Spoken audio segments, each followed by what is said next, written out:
party advanced north, Cook wrote, and yet their swift progress brought little joy. There was a depressing monotony of scene, and life had no pleasures, no spiritual recreation, nothing to relieve the steady physical drag and chronic fatigue.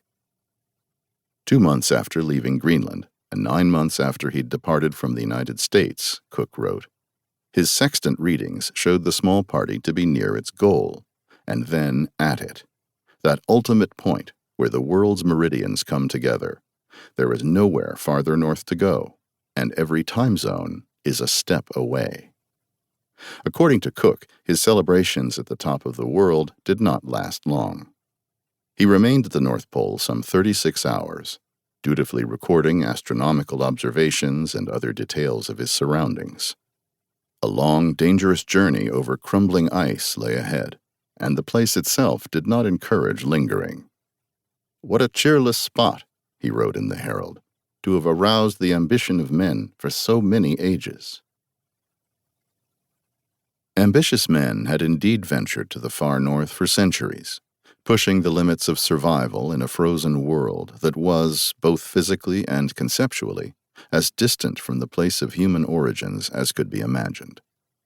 Many of these explorers went there in search of the Northwest Passage, and with it a shorter trading route between Europe and Asia. This fruitless quest claimed hundreds, if not thousands, of human lives. The British Royal Navy's fantastically well-equipped 1845 Franklin expedition, whose 129 members all died in the high Arctic, was only the most notorious example. By the end of the 19th century, the North Pole had replaced the Northwest Passage as the holy grail of Arctic exploring. Another important change had taken place as well. A certain realism had set in. Victorian explorers had dreamed of discovering something spectacular at the top of the world. Now it was generally agreed that they would find nothing there but more drifting sea ice.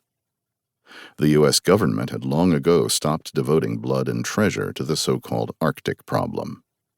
The field had been ceded to entrepreneur explorers like Frederick Cook and the private societies and wealthy individuals who backed them.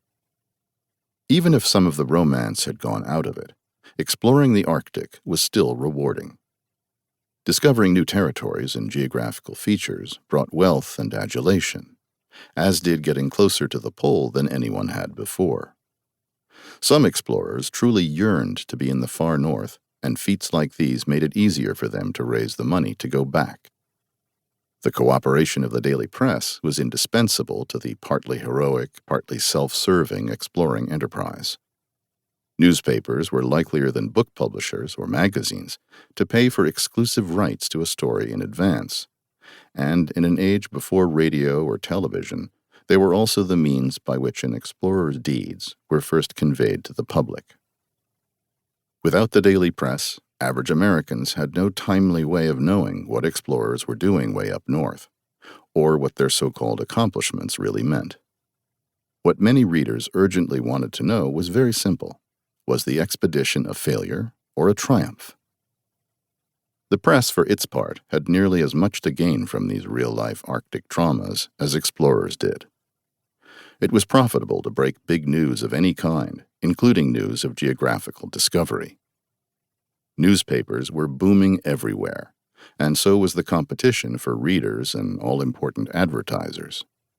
Nowhere was this more the case than in New York, which was by 1909 the second largest metropolis in the world after London and awash in newspapers. The owner-publishers of the city's biggest dailies pulled heavy strings and lived in royal splendor. They were ambassadors and kingmakers. William Randolph Hearst used his newspaper empire to upend national politics. Joseph Pulitzer's World had changed the way the American public thought and read. Bennett, the Paris-based owner and publisher of the Herald, was often called the most influential American abroad, and although his paper was not the force it had been a generation earlier, it still reached hundreds of thousands every day, and pulled in a staggering $500,000 a year. There was also the New York Times, whose performance over the previous decade had been most remarkable of all.